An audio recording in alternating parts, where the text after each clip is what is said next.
বৌমা, আসবো? হ্যাঁ মামনি, এসো। দেখো তো বৌমা, এই চিঠিটা একজন বয়স্ক মতন লোক দিয়ে গেল। বলল এই চিঠিটা তোমাকে দয়া করে দিয়ে দিতে, আর বলতে তোমার নাকি খুব কাছের কেউ এই চিঠিটা তোমাকে দিয়ে দিতে বলেছে। এখন আবার কে চিঠি পাঠায় ফোন না করে? মামনি, তুমি চিঠিটা একটু খুলে দেখো না, কে এই অদ্ভুত মানুষ। সুতপা দেবী বলেন, তোমার চিঠি আমি কেন পড়ব?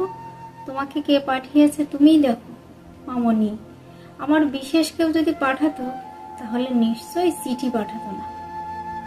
আর আজকে আমার এমনিতেই দেরি হয়ে গেছে, আমি বেরোলাম। ও চিঠি তুমি না পড়লে রেখে দাও, তাহলে আমি পরে পড়ে নেব। আচ্ছা ঠিক আছে ঠিক আছে, আমি দেখছি। এতে শুধু লেখা আছে, কৃষ্ণা আমি খুব কষ্টে আছি। স্বর্ণ নিজের নামটা শুনে চমকে ওঠে। কৃষ্ণা তো তাকে একজনই বলতো, জেম্মা। তার গায়ের রং যেহেতু শ্যামবর্ণ, এটা অবশ্য স্বর্ণ পরে।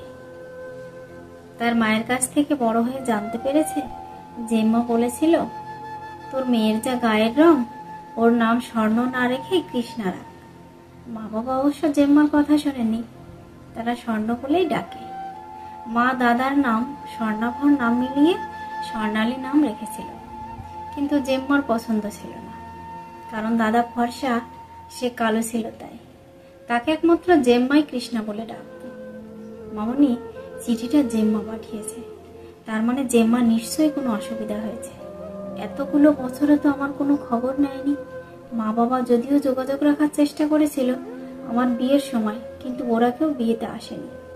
হয়তো কোনো বিপদে পড়েছে, তাই বাবাকে ফোন করতে কোনো অসুবিধা, তাই জন্য আমার বাড়ি চেনে এমন লোক দিয়ে খবর পাঠিয়েছে, তাই চিঠি। কিন্তু মামনি, বাবা মা তো এখন এখানেও নেই, কি করি বলো তো? সুতপা দেবী বলেন, কি করবে মানে? তোমাকে যখন ডেকেছে তুমি যাবে, যে যা করুক তোমাকে সেখানে যেতে হবে। নিশ্চয়ই কোনো অসুবিধা আছে। তা তোমার যেতে অসুবিধা কি? বেশি দূরও তো নয়।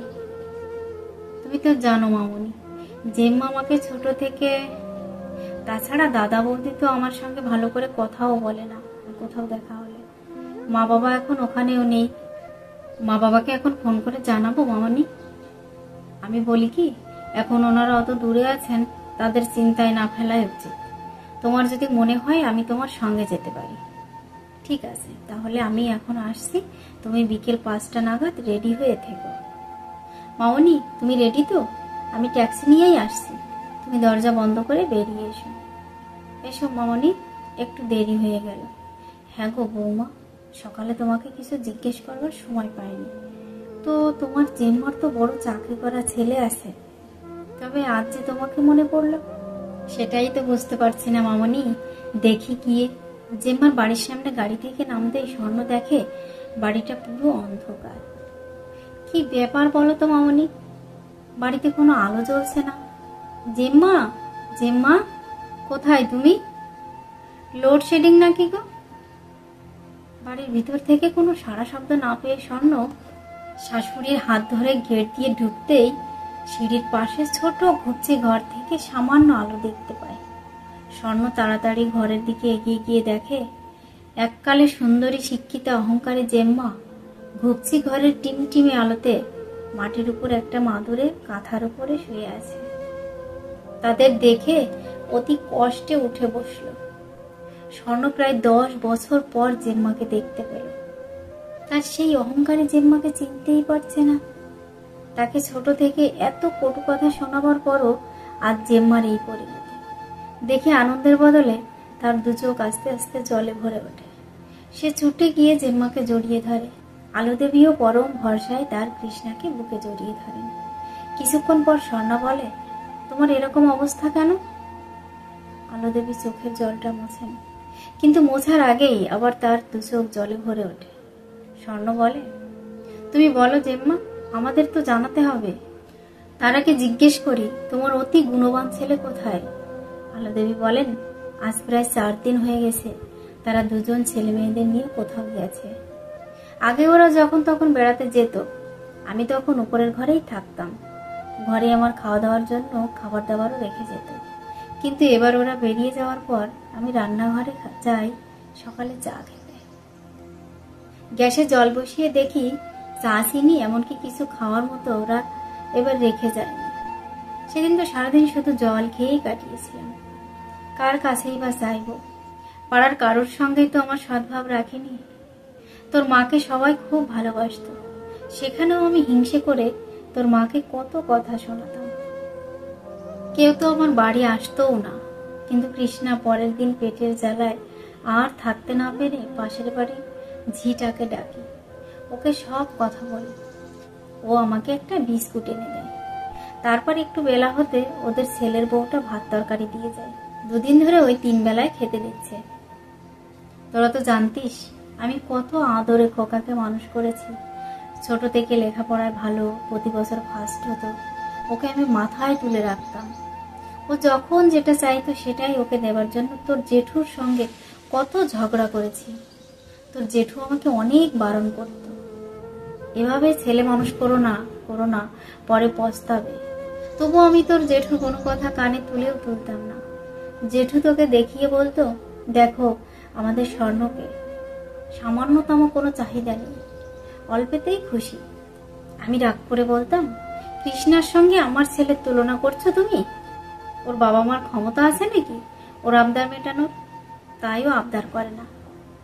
আরো কি আমার বাবুর মতো লেখাপড়া ভালো নাকি? মোটা মাথা, কোনো মতে পাশ করে ক্লাসে ওঠে। ওর ভালো ভালো খাবারের কি প্রয়োজন? আমার ছেলে উঁচু ক্লাসে পড়ে, কত মাথা খাটাতে হয়। ওকে সব সময় ভালো মন্দ খাওয়াতে হবে না? আর কৃষ্ণার বিয়ে, সেও তো আমাদেরই খরচ করতে হবে। এক গাদা পয়সা খরচা করে ওকে তো পরের বাড়ি পাঠাতে হবে। বরং বাবুর যত্নের জন্য খরচা করলে বাবু তো পরে আমাদের দেখবে নাকি? তোদের এতটাই অত্যাচার করতাম যে তোদের বাবা মা তোকে নিয়ে দাদুর বাড়িতেই চলে যেতে হলো। স্বর্ণর মনে পড়ে টেবিলে দাদার সঙ্গে বসে একসঙ্গে খাওয়া জেম্মু পছন্দ করতো না। সংসারের বেশিরভাগ কাজ তার মাকেই করতে হতো। ছোটবেলায় মাকে বেশিক্ষণও কাছে পেত না। প্রতিদিন তাদের 3 জনের জল খাবার, দুপুর আর রাতের খাবার জেম্মা রান্না হবার পর 3টে থালায় বেড়ে মাকে ডেকে দিয়ে দিত। জেম্মা যেটুকু দিত সেটুকুই আমরা 3 জনে খেতাম। কোনো জিনিস একটুও চাইবার কোনো অধিকার ছিল না। আমার বেশ মনে পড়ে একবার আর একটা রুটি চাইতে গিয়েছিলাম, মার বারণ করা সত্ত্বেও। মার হাত ছাড়িয়ে রান্নাঘরে চলে গিয়েছিলাম। দাদা তখন জেম্মাকে বলেছিল, মা একটা রুটি দিয়ে ওকে ওর ঘরে পাঠিয়ে দাও, না হলে আবার আমার খাবারে নজর দেবে। দেখো না কেমন ভাবে আমার খাবারের দিকে তাকিয়ে আছে। জেম্মা রুটি আমার দিকে ছুড়ে দিয়ে বলেছিল, যা ভাগ এখান থেকে। মায়ের সব কথাই কানে গিয়েছিল। আমি রুটি নিয়ে আসতে মা আমাকে এমন ভাবে মেরেছিল, আর কোনোদিন যত পছন্দেরই খাবার হোক না কেন কোনোদিনও চাইবে না। নিজেরা 3 জন, কিন্তু রান্নাঘরের লাগোয়া দালানের চেয়ারে টেবিলে অনেক বেশি বেশি খাবার সাজিয়ে বসেই খেত। আমারও ইচ্ছে করতো চেয়ারে বসে পা দুলিয়ে দুলিয়ে খেতে। দাদা যেমন করে খেত, মা বলতো, তুমি যখন অনেক বড় হবে তখনও ওখানে বসেই খাবে। তার জন্য ভালো করে পড়াশোনা তো করতেই হবে, কিন্তু পড়াশোনার সঙ্গে সঙ্গে তোমাকে মানুষ হতে হবে। যদি ভালো না হও তাহলে সে পড়াশোনার কোনো মূল্য নেই, এটা জেনে রেখো। কি হলো বৌমা, তুমি এখন আবার কি ভাবতে বসলে? স্বর্ণ বলে, মামনি আমি এখন কি করব বলো তো? আমি বলি কি বৌমা, তুমি সবার আগে বেরিয়ে কিছু খাবার নিয়ে এসো। এভাবে তো মানুষটাকে এখানে ফেলে রাখা যায় না। এই একতলার স্যাঁতসেঁতে ঘরে থাকলে মানুষটা বাঁচবে না। স্বর্ণ বেরিয়ে কিছু খাবার আর চায়ের জন্য সামনের দোকানে বলে আসে। পাড়ার বড়দের মানে সেই ছোট থেকে যাদের জেঠু, কাকা, কাকিমা বলে বড় হয়েছে তাদের সবাইকে ডেকে আনে। স্বর্ণ বাড়িতে এসে সবাইকে চা দেয়, জেম্মাকেও চা জল খাবার খাওয়ায়। সুতপা দেবী বলেন, আপনারা যারা যারা এসেছেন তাদের আমি কিছু কথা বলতে চাই। তারা সবাই সুতপা দেবীকে বলেন, আপনি যা বলতে চান আমাদের স্বচ্ছন্দে বলতে পারেন। সুতপা দেবী বলেন, আমরা ঠিক করলাম ওনাকে আমরা এখানে রাখবো না, আমাদের সাথেই নিয়ে যাব। আপনাদের ডাকার উদ্দেশ্য হলো এটা। আপনারা সবাই বৌমার পরিচিত, তাই ওনার ছেলে বৌমা ফিরে এসে আমাদের বাড়িতে গিয়ে কোনো রকম ঝামেলা না করে তার জন্য আমরা আপনাদের সাক্ষী রেখে থানায় একটা ডায়েরি করে ওনাকে আমাদের সঙ্গেই রাখবো। আমার কর্মফল আমি পাচ্ছি। আমি কৃষ্ণার সঙ্গে যা খারাপ ব্যবহার করেছি বলে কাঁদতে থাকে। ওকে ডেকেছিলাম কেন জানেন? আমার কর্মফলের যে শাস্তি পাচ্ছি তা দেখাতে। একটা সময় তো ছেলের মা হয়ে গর্ববোধ করতাম, তাই শেষ বয়সে এসে মেয়ের মুখটা একবার দেখতে চেয়েছিলাম। স্বর্ণ বলে, শুধু একবার দেখলে হবে? যতদিন বাঁচবে আমার কাছেই তুমি থাকবে। এতদিন ছিলে ছেলের মা, এইবার থেকে তুমি হবে মেয়ের মা।